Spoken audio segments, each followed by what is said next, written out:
करीम, अम्मा बाद, फ़अऊज़ु बिल्लाहि मिनश शैतानिर रजीम, बिस्मिल्लाहिर रहमानिर रहीम। क़ाल अल्लाहु तबारक व तआला फ़िल क़ुरानिल मजीद वल फ़ुरक़ानिल हमीद, हल यस्तविल लज़ीना यअलमून वल लज़ीना ला यअलमून। व क़ाल रसूलुल्लाहि सल्लल्लाहु तआला अलैहि वसल्लम, कुल्लुकुम राइन व कुल्लुकुम मसऊलून अन रइयतिही। सदक़ल्लाहुल अज़ीम। अक़ीदत व मोहब्बत के साथ सबसे पहले आका इनामदार, मदीने के ताजदार अहमद मुस्तफ़ा मोहम्मद मुस्तफ़ा सल्लल्लाहु अलैहि वसल्लम के बारगाह अक़दस में झूम झूम कर दरूद पाक पढ़े। अल्लाहुम्मा सल्ली अला सय्यिदना शफ़ीना हबीबना मौलाना मोहम्मद बारिक वसल्लम, सलातुम व सलामुन अलैका या रसूलल्लाह सल्लल्लाहु तआला अलैहि वसल्लम। शाम से लेकर अब तक आपने नात व मनक़बत के अशार पढ़े और आपने सुना भी, और मुझसे पेशतर हमारे इमाम हजरत मौलाना हामिद रज़ा साहब ने भी आप लोगों को सुनाया। आज मैं आपके दरमियान एक तालिब इल्म की हैसियत से कुछ इल्मी गुफ्तगू करने के लिए हाजिर हुआ हूँ। उससे पहले मैं चाहूँगा कि मेरे सामने बैठे दो अजीज जनाब रोशन साहब और मेरे बड़े अब्बा जनाब अकबर साहब उठकर कुर्सी पर बैठ जाए, अच्छा नहीं लगता।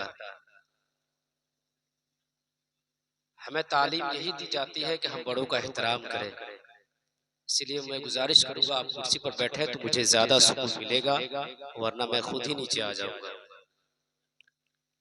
एक मर्तबा फिर आप लोग दोनों हाथों को, मेरी तकरीर के दरमियान किसी को नारा लगाने की मैं इजाजत नहीं देता हूँ, कोई नारा ना लगाए, बस मेरी बातों को गौर से सुने। इसलिए मैं एडवांस में पहले ही आपको मैं कह देता हूँ कि मेरे साथ मेरे नारे का जवाब दे दे। दोनों हाथों को फिजाओं में लहराकर हर बच्चा बोले इसके नबी में या रसूल अल्लाह, या रसूल अल्लाह, या हबीब अल्लाह। बस अल्हम्दुलिल्लाह मुझे खुशी हासिल हुई। अब मैं कुछ इम्पोर्टेंट बात आप लोगों को पहुंचाने की कोशिश करता हूँ।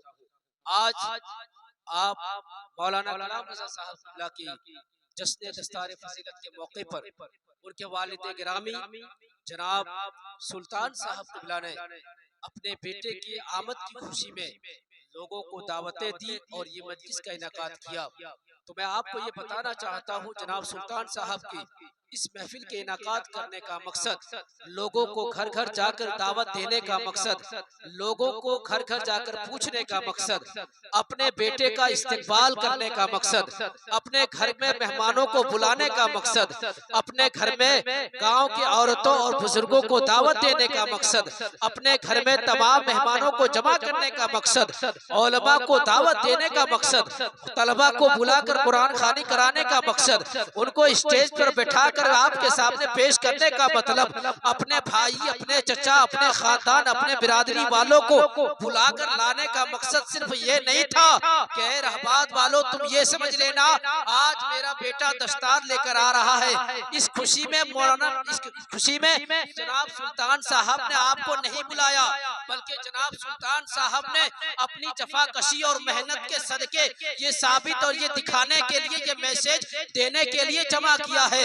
ऐ कौमे मुस्लिम रहबात वालों, अगर तुझे भूखा रहना पड़े, अगर तुझे एक वक्त की रोटी बेच देनी पड़े, अगर घर के जमीन को गिरवी रखना पड़े तो रख देना, मगर बेटी की जिंदगी को कभी फरोख्त मत करना। इस मैसेज को देने के लिए कलाम के वालिद साहब ने आपको इस मैसेज को देने के लिए बुलाया है कि मैंने अपनी दुकानें बेच दी, अपना बाजू के कुव्वतों को फरोख्त कर दिया, इसलिए नहीं कि मुझे एक बिल्डिंग खड़ी करनी थी, या इसलिए नहीं कि मुझे जायदाद में कसीर हिस्सा चाहिए था, बल्कि जनाब कलाम साहब की माँ और उसके बाप ने, उसके भाइयों ने पूरी जिंदगी इसलिए गुजार दी कि मेरा भाई आलिम दीन बन जाए, बस इसलिए उन्होंने सारी चीजें किया है।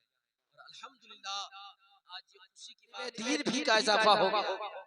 और याद रखिए, मैं आपको बशारत के तौर पे बताना चाहता हूँ, अल्हम्दुलिल्लाह, और ये बाइस फख्र भी नहीं कहता, बल्कि मैं रहमत का शुक्रिया अदा के तौर पे कहता हूँ कि आने वाले वक्त में इंशाअल्लाह आपको एक ऐसे ऐसे हुफ्फाज और सैयद आलिम दीन यहाँ मिलेंगे कि दुनिया याद करेगी कि रहबात किसी आम जगह का नाम नहीं है, बल्कि उलमा के मरकज का नाम रहबात तैयबतुल उलमा के नाम से जाना जाएगा। लेकिन शर्त एक यही है, अगर आप चाहते हैं कि इस रहबात की बुलंदी को आसमान पहुंचाएं, तो अपने बच्चों को तालीम दो, तालीम से समझौता ना करो। अगर आपको अपना खून बेचना पड़े तो बेचो, मगर अपने बच्चों को तालीम दो। आज जनाब सुल्तान साहब उसके घर की सूखी रोटी खा करके उसने अपने बेटे की हर ख्वाहिश को पूरी की है। मौलाना कलाम साहब की तालीमी सफर को मुझसे बेहतर कोई नहीं जानता। बड़ी मशक्कत, बड़ी मेहनत और बड़ी दिललगी के साथ उन्होंने इस मरहले को हासिल किया है, और आज बाइसे फख्र उस नेमत की शुक्रिया में आज आप सभी को दावत देकर ये मैसेज दे रहा है। जब एक मजदूर का बाप, एक मजदूर बाप अपने बेटे को आलिम दीन बना सकता है, तो फिर एक अमीर औलाद अपने बेटे को हाफिज़े कुरान क्यों नहीं बना सकती? इस मकसद को बताने के लिए मौलाना कलाम रजा के वालिद ने आपको दावत दिया है। मैंने कुरान की आयत पढ़ी, याद रखें, एक सेंटेंस बताता हूँ आपको। नेल्सन मंडेला, आपको पता होगा, वो बहुत बड़े और बड़ी मेहनत वाला आदमी था। वो राष्ट्रपति भी रह चुका है अपने वक्त का। वो कहता है, एजुकेशन की तारीफ करते हुए कहता है, मैं हदीस बाद में बताऊंगा, पहले एक पढ़े लिखे विद्वान नेल्सन मंडेला कहता है, वो कहता है कि तालीम एक हथियार है। Education is the most weapon which can use change the world. Nelson Mandela said, education is the most weapon which can use change the world.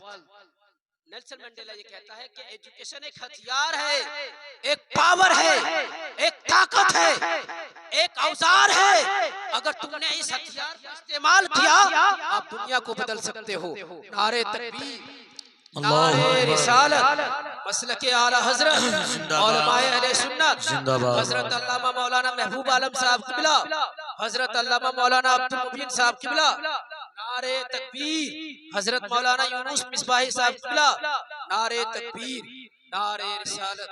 अब हमारे अकाबिर की आमद हो चुकी है। मैं नहीं चाहूंगा कि आपका कीमती वक्त मैं खर्च करूं।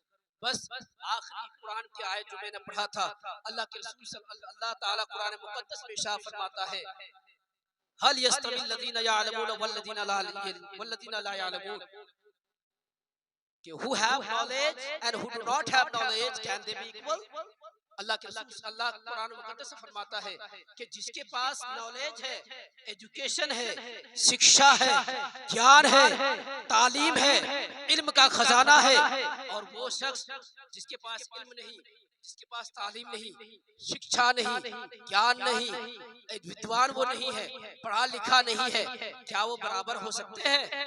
अल्लाह के रसूल अल्लाह ताला फरमाता है, अल्लाह इस सवाल के जवाब में, इस मफ़हूम सवाल का मतलब ये है कि याद रखो, एक पढ़ा लिखा आदमी, एक पढ़ा लिखा आदमी, एक ज्ञान आदमी, शिक्षा आदमी कभी भी बराबर नहीं हो सकता, क्योंकि जिस तरह रात उजाले एक साथ जमा नहीं हो सकते, जिस तरह रोशनी और अंधेरा एक साथ जमा नहीं हो सकता, जिस तरह दिन और रात एक साथ जमा नहीं हो सकता, उसी तरह याद रखो आग और पानी जिस तरह जमा नहीं हो सकता, उसी तरह याद रखो कोई खुशफहमी में मत रहना कि मेरे पास दौलत की ताकत है, अगर मेरे पास जमीन जायदाद की ताकत है, अगर मेरे पास पॉलिटिकल पावर है, तो ये खाम ख्याली मत रखना, क्योंकि जिसके पास इल्म होगा वो अल्लाह फरमाता है कि जिसके पास इल्म होगा, और वो इंसान जिसके पास इल्म नहीं है, वो इंसान जिसके पास इल्म है और वो इंसान जिसके पास इल्म नहीं है, वो बराबर नहीं हो सकते।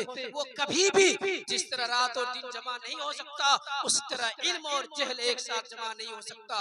इससे पता क्या चला, हमें अपने पढ़े लिखे उलमाओं की रिस्पेक्ट करनी चाहिए, उसकी इज्जत करनी चाहिए, क्योंकि ये Islamic scholars is our proud of, ये हमारे गर्व है, ये हमारे सम्मान है। इनकी इज्जत कीजिए।